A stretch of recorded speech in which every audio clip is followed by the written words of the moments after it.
I'm wearing my false shirt today because this topic has so much misconception and deception in it, I had to. Ironically, I got an email that I'm going to share with you now from a pilot.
Impulses are being redirected. We are living in an artificially induced state of consciousness. We are living in an artificially induced state of consciousness that resembles sleep. These signals being sent through. We can look at you in your house through your TV. We can look at you.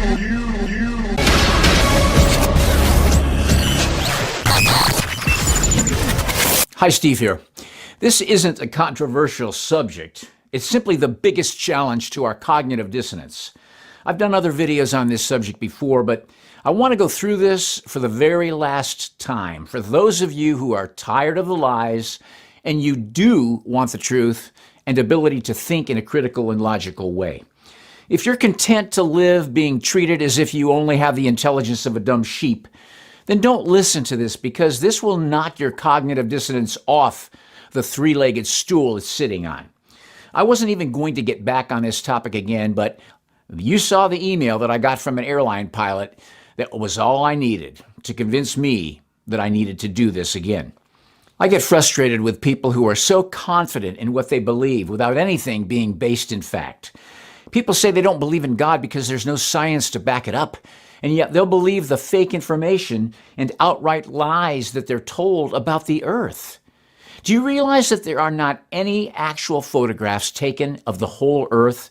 And there have been many researchers who deal with the photography and film who found many problems with the images and alleged photos of the earth upon close analysis. We get a new official image of the earth every few years from NASA. And when we compare one year to another, the exact same perfect diameter globe, by comparison, will reveal entire continents changing in size drastically.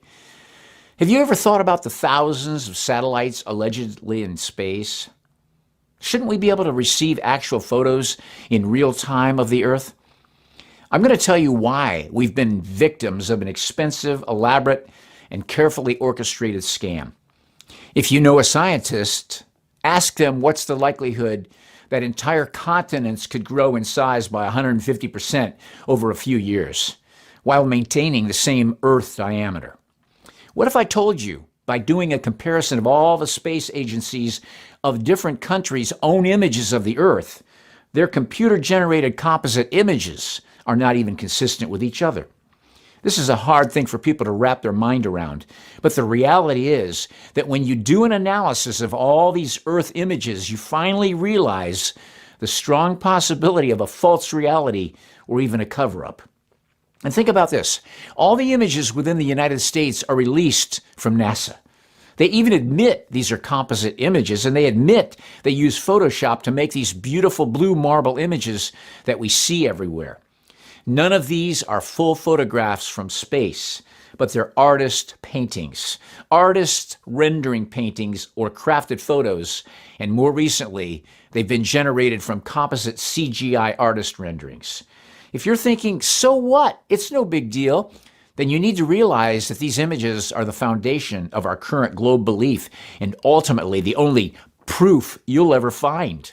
I can just hear all the naive people right now asking me, Steve, why? Why would NASA lie to us? NASA's budget in fiscal year 2020 is $22.629 billion, which represents 0.48% of all the U.S. government spending. Yes, I said billion. This is a 5.3% increase from the previous fiscal year. Is it possible that the elites who run this world are lying to us? Are they hiding something from us that they don't want us to know? If you don't believe that, then you don't understand dominance, power, greed, supremacy, and control, all working in tandem. Try to break free for a second from your programmed understanding and consider the possibility that every image of the earth that you thought was real is actually not real at all. I don't care whether you believe in the Bible or not, but the truth is the Bible description of the earth never mentions any motion, rotation spinning, floating, or orbiting. In fact, the description of the earth from the Bible talks about it being set on pillars and foundations. In fact, other than earthquakes, the earth is stable and does not move. Now, if you want proof from the Bible, let's go over the scriptures. Let's use the King James Version and the New American Standard. God himself that formed the earth and made it has established it. The Lord by wisdom found the earth, laid the foundations of the earth. The world is firmly established. It will not be moved. He established the earth upon its foundations. And there are 14 more scriptures that I won't even take time right now to read, just to limit the length of this video. But here's the list.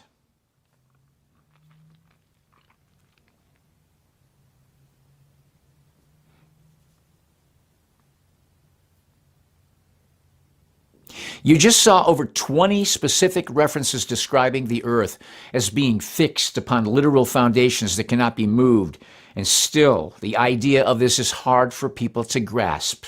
It's hard for the human mind to even consider something that goes against what they've been programmed to believe.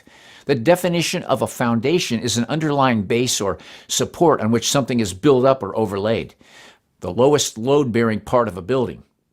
The definition of a pillar is a firm, upright support for a superstructure, a tall, vertical structure of stone, wood, or metal used to support a building.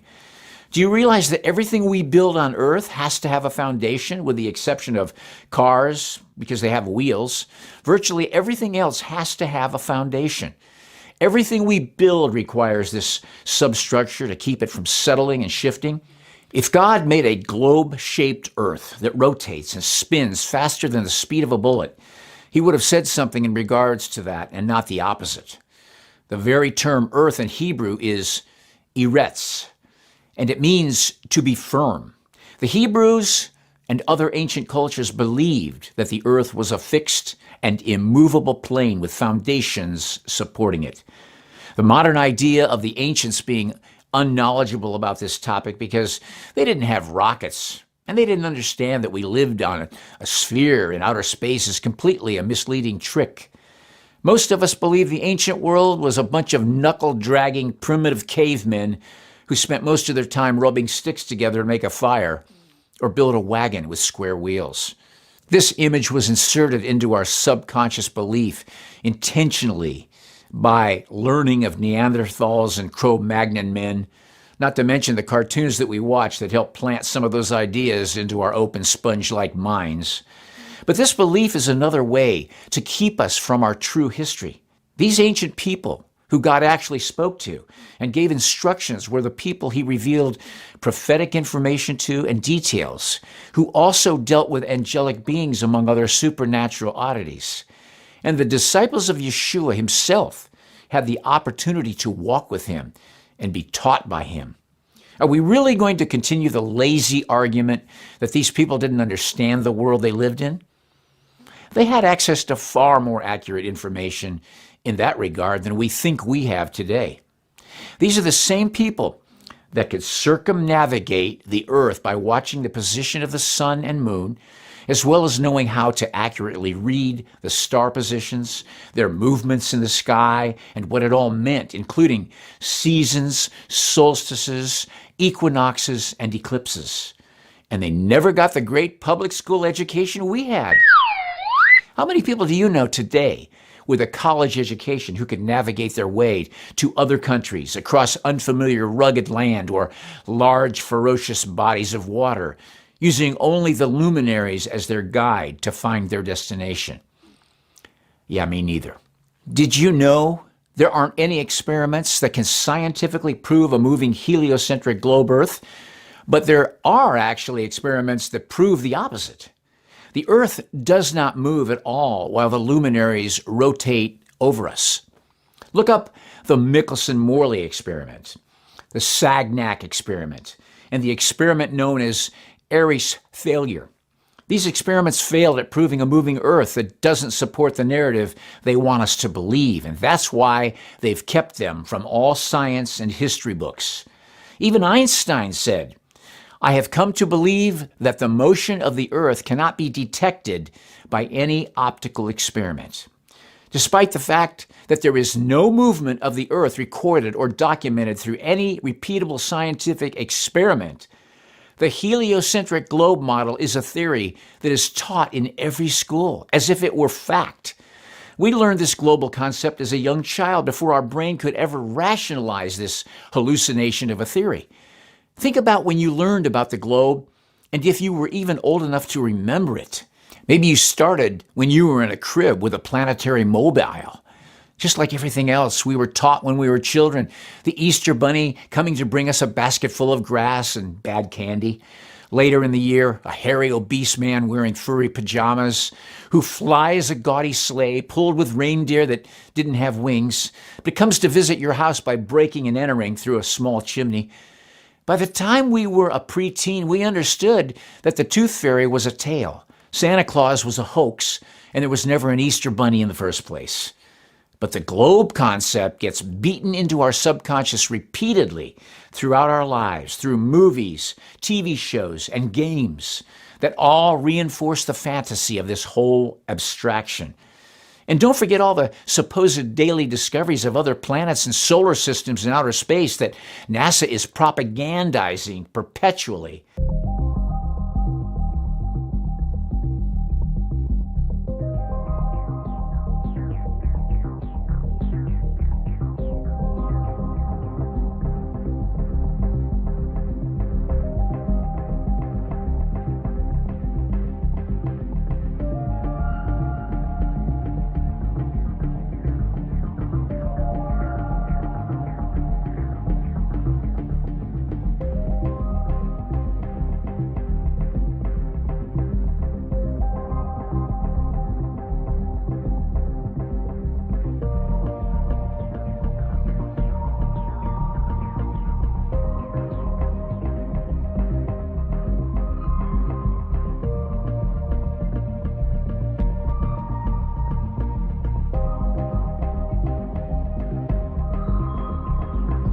Think about the utter preposterousness we're told to believe, that the Earth is somehow anchored to the sun by the sun's gravity, while the Earth orbits the sun at 66,600 miles an hour, and at the same time it's also rotating 1,037 miles per hour at the equator.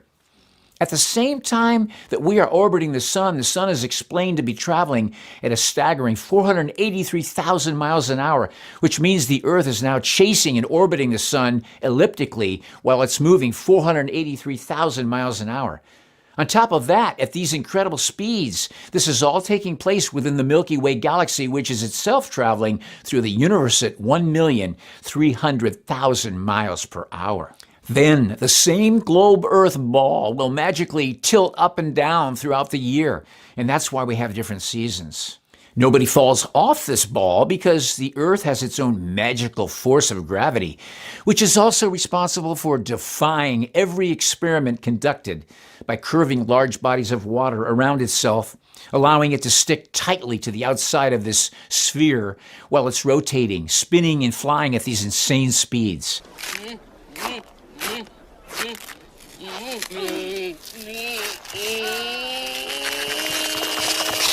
And if that's not enough, the Earth's gravity is supposedly responsible for holding the moon at the same distance to appear the exact same size as the sun, which is supposed to be 92,762,000 miles further away, and somehow only seeing one face of it ever, all while keeping everyone unaware that they are standing sideways in Florida or airplanes are landing upside down in Australia because technically there is no up or down in space. This is what we're told. This is what we're indoctrinated with. But by the time we can rationalize and question this theory, it becomes one of the only beliefs that we ever allow ourselves to think about. Our intellect and critical thinking mechanism has been clouded by the constant barrage of programming and conditioning, further reinforcing almost every mainstream media angle imaginable. That, coupled with believing that our education system is actually based in truth, will further confuse and dislodge our ability to think and reason.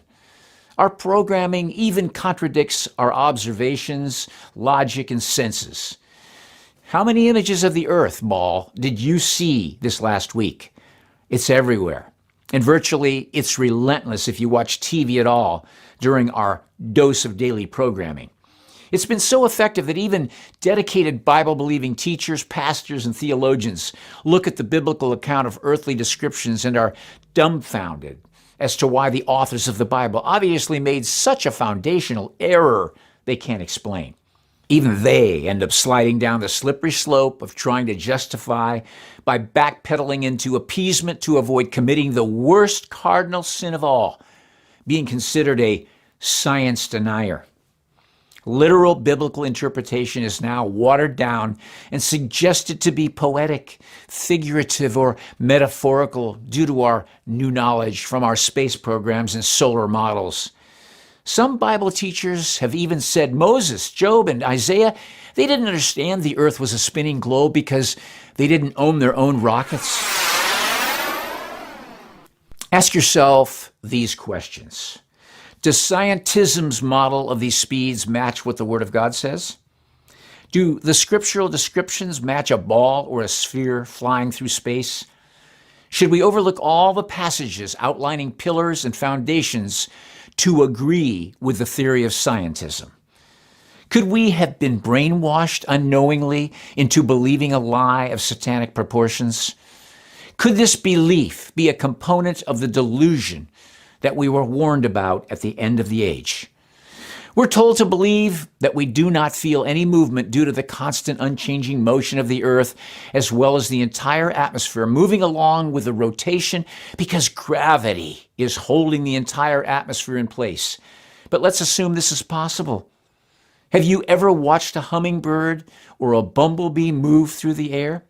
Or a butterfly flutter its wings so peacefully, playfully bouncing from flower to flower? What happened to the potency of this force of gravity that can hold the air to earth, the water to the earth, people and automobiles to earth, but not affect airplanes or helicopters in flight or any of these very unique little flying creatures? We're told about the Coriolis effect, a different force that acts perpendicular to the direction of the Earth's motion and to the axis of its rotation. But I thought the Earth's atmosphere was held to the surface by gravity's force, which is why we don't feel the atmosphere moving. The Coriolis effect teaches us that long-distance shooters must account for this effect when calculating a shot. But no long-distance shooter has to do this in real life. They simply calculate their target placement while considering the bullet's drop, based on distance and velocity, as well as any windage effects from side to side, but they never adjust for the Coriolis effect. The Coriolis effect only exists as part of curriculum in science books, but not in reality. Now for my airline pilot friend who wrote me the email. Think about how much this force would change our flight travel. If it were real, there would be considerable flight time disparities between flying east versus flying west. Airplanes don't account for the Coriolis effect. They make their flight plans according to the assumption of flying across a flat and stationary Earth. By the way, the phrase flat and non-rotating Earth has been found throughout dozens of declassified documents in reference to NASA, military, and other agencies' own training manuals regarding assumptions to be made when flying aircrafts over the Earth. But you'll never hear this reported on Fox News, MSNBC, or CNN, will you? Another way we've been convinced the Earth is moving is the Foucault pendulum. This is a device taught as an experiment to demonstrate Earth's rotation, therefore proving rotation exists. They say this is a proof for Earth's movement, but museum guides are now admitting they have to reset them by putting the pendulum into motion daily.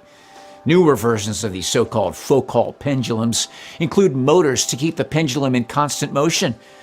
This has even been admitted by installers who build these hypnotizing displays of deceit. Our God-given senses should be able to help you perceive we're not moving faster than the speed of sound. Have you ever really believed that you're moving thousands of miles an hour at every given moment? If science can't prove any of this, and your senses can't validate the movement, and God said He created the earth to be completely stable on its pillared foundations and cannot be moved, what is your logical conclusion? I have had so many Christians say to me, "What does it matter whether I believe in a flat earth or a round globe? I still believe in Jesus." It matters because you don't believe what the rest of His Word says about His creation. The world will continue to believe the lies that Satan inspires and preaches through those who do his will. But it's not God's will for His people to be ignorant. Some of them will continue to be just like the prophet Hosea said, "My people are destroyed for lack of knowledge.